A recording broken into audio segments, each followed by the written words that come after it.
Hello, അപ്പൊ മക്കളെ, ഇതാണ് ശ്രീ വിനായക ഹോട്ടൽ കേട്ടോ. നല്ല ഫുഡ് കഴിക്കാൻ പറ്റിയ, നല്ല വെജിറ്റേറിയൻ ഫുഡ് കഴിക്കാൻ താല്പര്യമുള്ളവർക്കൊക്കെ ശ്രീ വിനായക ഹോട്ടലിൽ കയറി ഫുഡ് കഴിക്കട്ടോ. 3 വർഷമായിട്ട് ഞാൻ ഫുഡ് കഴിക്കുന്ന ഒരു ഹോട്ടലാണ് കേട്ടോ. നല്ല സൂപ്പർ ഫുഡാണ് കേട്ടോ ഇവിടെ കിട്ടുക. പട്ടാമ്പി വഴി പോണ വണ്ടിക്കാർക്കൊക്കെ നല്ല ഉഷാറായിട്ട് ഫുഡ് കഴിക്കാൻ പറ്റിയ, വിശ്വസ്തയോടെ കഴിക്കാൻ പറ്റിയ ഒരു ഹോട്ടലാണ്. ഞാനിന്ന് കുറച്ച് വൈകിട്ടാണ് ചോറ് കഴിക്കണം കേട്ടോ. ഇന്നത്തെ ചോറ് കഴിക്കുന്ന ടൈം 3:40. ഇന്നത്തെ സ്പെഷ്യൽ എന്ന് പറഞ്ഞാൽ നല്ല ഇലക്കറിന്റെ ചീര ഇലക്കറി, തൈര് സലാഡ്, അച്ചാറ്, മുളക് പൊരി, പപ്പടം. ഡെയിലി ഉപ്പേരികളൊക്കെ മാറ്റം വരും കേട്ടോ.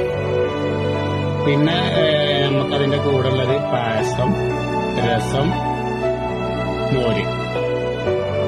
അപ്പൊ ഡെയിലി പോണൊരു കട ആയതുകൊണ്ട് ഇന്ന് എനിക്ക് ഇങ്ങനെ തോന്നിയതാണ് ഇന്ന് ഞാൻ ഫുഡ് കഴിക്കണമെന്നൊരു വീഡിയോ ഉണ്ടാക്കണം. അപ്പൊ ഇതുവഴി പോണവരൊക്കെ കയറിയിട്ട് ശ്രീ വിനായക ഹോട്ടലിൽ കയറിയിട്ട് ചോറിന്റെ ടൈമാണെങ്കിൽ ചോറൊക്കെ ഉണ്ട്, റാഹത്തായിട്ട് നിങ്ങളുടെ അഭിപ്രായം അറിയിക്കുക. ഓക്കെ, വീഡിയോ ഇഷ്ടപ്പെട്ടാൽ ലൈക്ക് ചെയ്യുക, ഷെയർ ചെയ്യുക. അപ്പോ ഹോട്ടലിന്റെ പേര് മറക്കണ്ട, ശ്രീ വിനായക ഹോട്ടൽ ആമയ്യൂർ.